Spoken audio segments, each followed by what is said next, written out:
சுவைத்தவர் நெஞ்சுமெல்லாம் சமைத்தவர் நிலைத்திட எங்கேயும் ஸ்ட்ராங் கட்டு பெருங்காயம். குறைந்த விலை நிறைந்த தரம், தங்கள் தேவைகள் அனைத்தும் ஒரே இடத்தில். ஜெயச்சந்திரன். வணக்கம் நண்பர்களே, மின்னம்பலம் டிஜிட்டல் திணைக்கு உங்களை வரவேற்கிறோம். நான் ராகவேந்திர ஆரா. இன்று மார்ச் 18ஆம் தேதி திராவிட முன்னேற்ற கழகத்தில் மீண்டும் ஒரு மாவட்ட செயலாளர் மாற்றம் அறிவிக்கப்பட்டிருக்கிறது. அதாவது தர்மபுரி கிழக்கு மாவட்ட செயலாளராக கடந்த பிப்ரவரி 23ஆம் தேதி நியமிக்கப்பட்ட தர்ம செல்வன் ஒரு மாதத்துக்குள், இன்னும் 30 நாட்களே முடியவில்லை, அதற்குள் அந்த பதவியில் இருந்து மாற்றப்பட்டிருக்கிறார். அவருக்கு பதிலாக தர்மபுரி நாடாளுமன்ற உறுப்பினர் மணி மாவட்ட செயலாளராக நியமிக்கப்பட்டிருக்கிறார். ஏன் இந்த மாற்றம், இதோடைய பின்னணி என்ன என்பது ஒரு பக்கம். இன்னொரு பக்கம் அதிமுக பொதுச் செயலாளர் எடப்பாடி பழனிசாமிக்கும் அக்கட்சியின் மூத்த நிர்வாகியும் முன்னாள் அமைச்சருமான செங்கோட்டையனுக்கும் இடையிலான முரண்பாட்டின் இன்றைய அப்டேட் என்ன என்பதும், தேசிய முற்போக்கு திராவிடர் கழகத்தின் பொதுச் செயலாளர் பிரேமலதாவுக்கு இன்று பிறந்த நாள், அவருக்கு வாழ்த்து சொல்வதில் இருந்த அரசியல் விவாதங்கள், இது மூன்றையும் இன்றைய டிஜிட்டல் திணையிலே நாம் பார்ப்போம். முதலில் தர்மபுரி கிழக்கு மாவட்ட செயலாளராக கடந்த பிப்ரவரி 23ஆம் தேதி நியமிக்கப்பட்ட தர்ம செல்வன் இன்று மார்ச் 18ஆம் தேதி மாற்றப்பட்டிருக்கிறார். இவருடைய மாற்றம் அநேகமாக கட்சிக்குள் எதிர்பார்க்கப்பட்டதுதான். ஏனென்றால் அவர் மாவட்ட செயலாளராக அறிவிக்கப்பட்ட ஒரு சில நிமிடங்களிலேயே அம்மாவட்டத்தின் முன்னாள் மாவட்ட செயலாளர், திமுகவின் முன்னாள் மாவட்ட செயலாளர் இன்பசேகரன் ஒரு ஆடியோவை வெளியிட்டார். அந்த ஆடியோ என்னன்னா, இந்த தர்மசெல்வன் ஒரு பாட்டாளி மக்கள் கட்சியை சேர்ந்த ஒரு நிர்வாகியோடு உரையாடுகிற ஒரு ஆடியோ. அதில் வர்ற தேர்தலில் இன்பசேகரனை காலி பண்ணலன்னா நமக்கு எதுவும் இருக்காது என்ற ரீதியில் தர்மசெல்வன் பேசிய அந்த ஆடியோவை ஷேர் செய்த இன்பசேகரன், இப்படி கட்சியை ஒழிக்கிற ஒரு வேலையில் ஈடுபட்டவருக்கு மாவட்ட செயலாளர் பதவி கொடுக்கலாமா என்று ஒரு கேள்வி எழுப்பியிருந்தார். உடனடியாக அது திமுகவின் கீழ்மட்ட தொண்டர்கள் முதல் அறிவாலயம் வரை அது விவாதத்துக்குள்ளானது. ஏனென்றால் அந்த ஆடியோவை வெளியிட்டது முன்னாள் மாவட்ட செயலாளரான இன்பசேகரன். இப்படிப்பட்ட ஒரு நிலையில் இவர் வாழ்த்து வாங்க, அதாவது அந்த அறிவிப்பு வந்ததுமே, மாவட்ட செயலாளர் என்ற அறிவிப்பு வந்தவுடன் இவர் அறிவாலயத்தில் முதலமைச்சரும் திமுக தலைவருமான ஸ்டாலினை சந்தித்து வாழ்த்து பெறுவதற்காக சென்றிருக்கிறார். அப்போதே ஸ்டாலின் இவர் சால்வை வாங்கி கொண்டு ஒரு உறுத்தலான ஒரு குரலில், உங்களை தம்பி சொன்னார் அப்படிங்கிறதுனால தான் நியமித்தேன், ஜாக்கிரதையாக இருங்க, வர்ற தகவல் எதுவும் சரியில்லை என்று அப்போதே வாழ்த்து வாங்க வந்தவருக்கு ஒரு எச்சரிக்கையையும் கொடுத்து அனுப்பினார் முதலமைச்சர் ஸ்டாலின். ஆனால் தர்மசெல்வனை மையமாக வைத்து தொடர்ந்து அடுத்தடுத்து சர்ச்சைகள். அந்த கட்சி அரசியல் பற்றி ஆடியோ வெளியான நிலையில் அடுத்ததாக அரசு ஊழியர்கள், அதிகாரிகள் ஆகியோரை மிரட்டுகிற வகையில் பேசிய இன்னொரு ஆடியோ வெளியானது. அதாவது கலெக்டரு, எஸ்பி, அதற்கு கீழே இருக்கிற அதிகாரிகள் அனைவரும் நான் சொல்றது கேட்கணும், கேட்கலன்னா அந்த பதவியில் இருக்க மாட்டாங்க என்று மாவட்ட செயலாளர் தர்மசெல்வன் பேசிய இன்னொரு ஆடியோவும் வெளியானது. நான் சொல்றது கேட்கலாம், அந்த அதிகாரி இருக்க மாட்டாங்க, இதுல யாரும் தலையிட முடியாது, நீங்க நினைக்கிற ஆளுங்கெல்லாம் சொல்லி அந்த ஆளுங்களை மாற்ற முடியாது, நான் லெட்டர் வச்சாதான் மாற்ற முடியும், அதை நீங்க உணர்ந்துக்கணும், சரிங்களா? கலெக்டர் நான் சொல்றதான் கேட்கணும், எஸ்பி நான் சொல்றதா கேட்கணும், கீழே இங்கிற அத்தனை நிர்வாகம் நான் சொல்றதா கேட்கணும். கேட்கலன்னா அவங்க இருக்க மாட்டாங்க. இதை நான் செய்வேன். எந்த அதிகாரியும் குசுவு கூட விட முடியாது என்ன மீறி.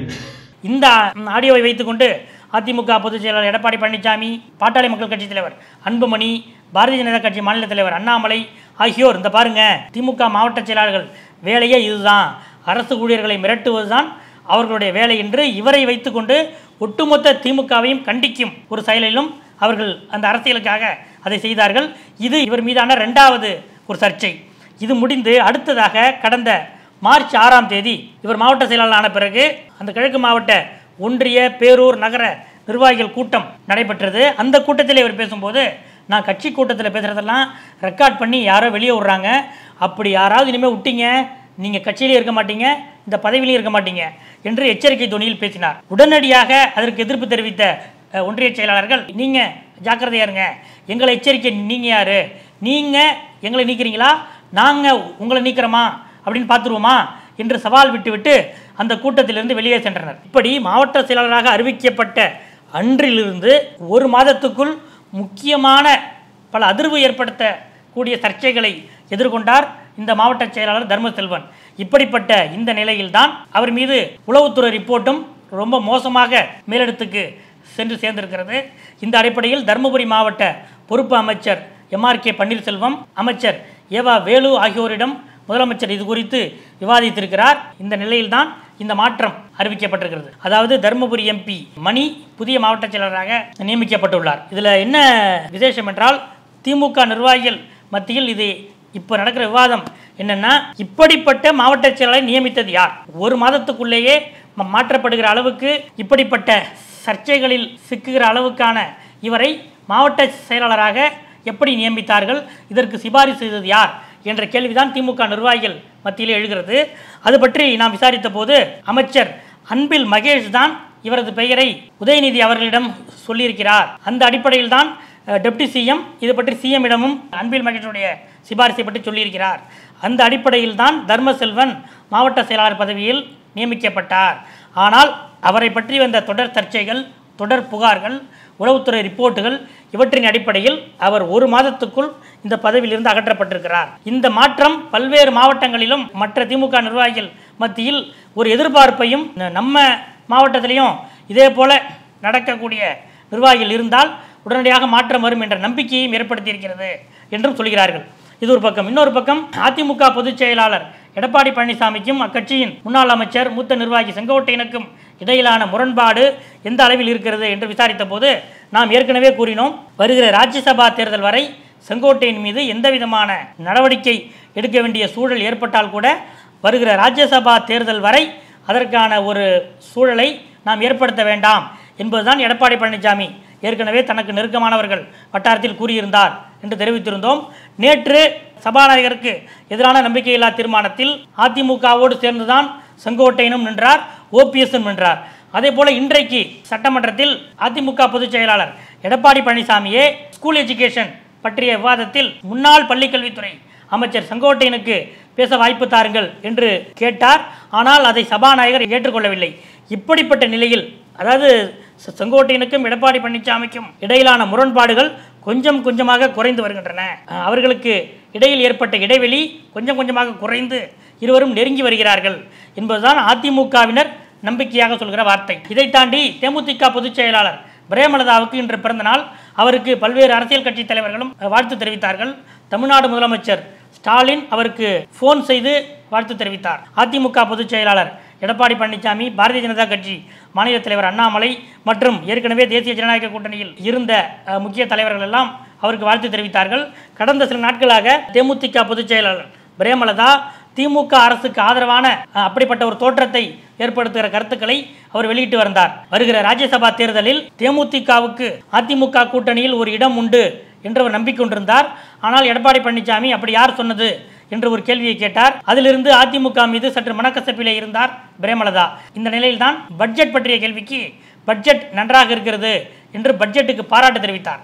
கேப்டன் எண்ணிய திட்டங்கள் எல்லாம் இந்த பட்ஜெட்டில் இருக்கின்றன என்று பட்ஜெட்டுக்கு பாராட்டு தெரிவித்தார். அது மட்டுமல்ல, மத்திய அரசுக்கு எதிராக மாநில அரசோடு இணைந்து நாங்களும் போராடுவோம் என்று சொன்னார். செந்தில் பாலாஜியை குறிவைத்து அமலாக்கத்துறை நடத்திய ரெய்டு பற்றி கேட்டபோது பொத்தாம் பொதுவாக அமலாக்கத்துறை சொல்லக்கூடாது என்று செந்தில் பாலாஜிக்கு ஆதரவான ஒரு நிலைப்பாட்டையும் எடுத்தார் பிரேமலதா.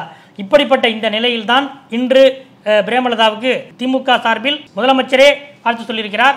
அதிமுக சார்பில் எடப்பாடி பழனிசாமி வாழ்த்து சொல்லியிருக்கிறார். ஏற்கனவே அதிமுக மீது கசப்பில் பிரேமலதா இருந்த நிலையில் திமுகவில் கூட்டணி கட்சிகளை கையாளுகிற அந்த பொறுப்பை வைத்திருக்கிற அமைச்சர் வேலு பிரேமலதாவிடம் பேசிவிட்டார். அதனால் பிரேமலதாவின் பேச்சில் இனி மாற்றம் வரலாம் என்று நாம் டிஜிட்டல் திண்ணையிலே முன்பே வெளியிட்டிருந்தோம். அதன் அடிப்படையில் தான் பிரேமலதாவும் திமுக அரசுக்கு ஆதரவான சில கருத்துக்களை வெளிப்படுத்தி வந்தார். இன்றைய நிலையில் அவருடைய பிறந்த நாளுக்கு திமுக, அதிமுக, பாஜக என 3 தரப்பிலிருந்தும் விஜயும் கூட இன்று வாழ்த்து சொல்லியிருக்கிறார். இப்படிப்பட்ட நிலையில் இது பிறந்த நாளுக்கு வாழ்த்து சொல்வது என்பது ஒரு அரசியல் நாகரிகம். இதில் கூட்டணி அரசியல், கட்சி அரசியல் இதையெல்லாம் பார்க்கக்கூடாது என்றாலும் இன்றைய அரசியல் அப்படிப்பட்டதாகத்தான் இருக்கிறது என்பதால் இதுவும் இன்று விவாதமாகி இருக்கிறது. இதுதான் இன்றைய அரசியல் அப்டேட். அடுத்தடுத்த அப்டேட்டுகளை அறிய தொடர்ந்து காத்திருங்கள். நன்றி. சுவைத்தவர் நெஞ்சுமெல்லாம் சமைத்தவர் நிலைத்திட எம்விஎம் ஸ்ட்ராங் கட்டு பெருங்காயம். குறைந்த விலை, நிறைந்த தரம், தங்கள் தேவைகள் அனைத்தும் ஒரே இடத்தில். ஜெயச்சந்திரன். மின்னம்பலம்.com தமிழின் முதல் மொபைல் பத்திரிகை.